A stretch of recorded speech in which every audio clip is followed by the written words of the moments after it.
There's a woman of whom you've probably all read.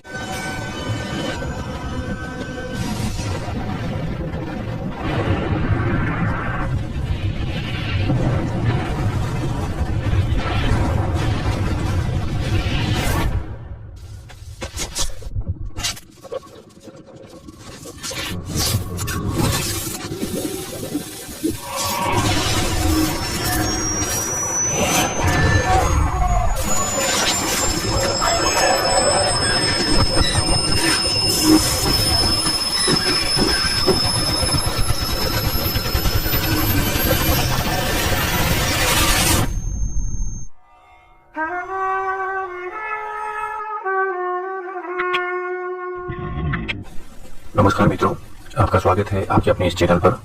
जैसा कि आपने प्रारंभ में द्वितीय विश्व युद्ध के समय की झलकियां देखी, मनुष्य का इतिहास एक ही सदी में 2 बार विश्व युद्ध देख चुका है और मनुष्यों का भविष्य अब तीसरे विश्व युद्ध के मुहाने पर खड़ा है। ऐसे में निसंदेह आशंका हो सकती है कि क्या ये महाविनाश मनुष्य जाति का अंत है, क्या ये कलयुग का अंत है या मात्र संयोग है। आइए जानते हैं कि श्रीमद् भागवतम यानी श्रीमद् भागवत पुराण के स्कंद 3 के अध्याय 11 के श्लोक 10 से 18 के बीच में इस बारे में क्या कहा गया है। उससे पहले जान लें कि वेदों और पुराणों में सर्वोच्च देवों के प्रतीक के रूप में सूर्य और चंद्रमा को लिया गया है। तो जहां भी आप पितृ शब्द समझें तो उसे समझे ये चंद्रमा है, और जहां भी देव या दिव्य शब्द आता है तो समझे ये सूर्य है। श्रीमद् भागवत पुराण स्कंद 3 अध्याय 11 श्लोक 10। मनुष्य के दिन में 4 प्रहर होते हैं और रात में भी 4 प्रहर होते हैं। इस तरह 15 दिन तथा 15 रातें पक्ष कहलाती है, और ऐसे 2 पक्ष शुक्ल और कृष्ण होते हैं। श्लोक 11। इन पक्षों को मिलाकर पितृ यानी चंद्र का 1 महीना होता है। यह ऐसे जैसे एक दिन रात, ऐसे 2 महीने मिलकर ऋतु बनाते हैं, और 6 महीने मिलकर दक्षिण से उत्तर तक दिव्य के अयन को बनाते हैं। श्लोक 12। अयन और अग्नि 12 महीने का एक संवत्सर यानी वर्ष बनाते हैं। ऐसे 100 वर्ष मनुष्यों की एक परमायु अनुमानित की जाती है। इन श्लोकों में स्पष्ट तौर पर बताया गया है कि चंद्रमा के 12 महीने एक चांद वर्ष यानी पितृयान वर्ष है, और सूर्य के 12 महीने यानी 2 अयन एक सौर वर्ष यानी दिव्य वर्ष है। एक सौर वर्ष यानी एक दिव्य वर्ष प्रजापति का 1 महीना होता है। इस तरह से 12 सौर वर्ष मिलाकर प्रजापति का 1 वर्ष बनता है। तो दिव्य वर्ष समझने में विद्वानों से भूल कहाँ हुई। विद्वानों ने और टीका टिप्पणीकारों ने अनुमान लगाया कि जैसे मनुष्यों का 360 दिन 1 वर्ष होता है, वैसा ही पितरों और देवों का भी होना चाहिए, जो एक गलत अनुमान था। फिर उनकी इस अनुमान ने पितरों के वर्ष को 30 वर्ष का और देवों के वर्ष को 360 वर्षों का बना दिया, जो एक गलत अवधि है।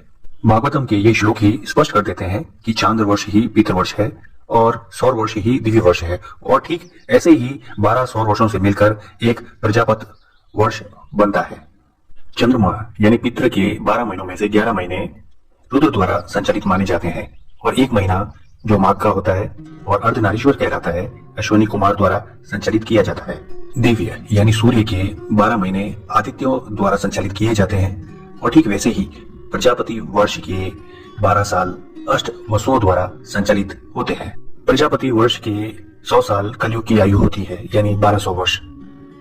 अब चूंकि सनातन संस्कृति में 108 को ही 100 माना जाता है, इस तरह से 1200 चिन्हों में रूपांतरित हो जाएंगे। श्लोक 18 और 19। चारों युग सत्य, त्रेता, द्वापर तथा कलयुग कहलाते हैं। इन सबके कुल वर्षों का योग 12,000 दिव्य वर्ष के बराबर है। चारों को 4, 3, 2, 1 गुणाक्रम से समझना चाहिए। इस विधि से स्क्रीन पर दिखने वाली संख्याएं आपको युगों की आयु अवधि के रूप में दिख रही होगी, लेकिन जैसे हमने जाना कि सनातन में 108 को 100 कहा जाता है, तो ये संख्या रूपांतरित होकर अब जो संख्या दिख रही है इसके रूप में बदल जाएगी, और अद्भुत रूप से आप पाएंगे कि ये वही कालक्रम है जो महान वर्ष और प्लेटोनिक ईयर का है। आज के लिए इतना ही। अगले भाग में हम युगों के प्रारंभ और अंत और उनमें अवतारों के रहस्य को भी जानेंगे। बड़े प्रेम से आपने इस वीडियो को देखा और सुना, इसके लिए धन्यवाद। आप सभी मित्रों का दिन शुभ और मंगलमय हो। मैं आशा करता हूँ ठीक ऐसे आप भी प्रेम, भक्ति, ज्ञान और श्रद्धा के बीच सब तरफ बिखेरते चलें। 지금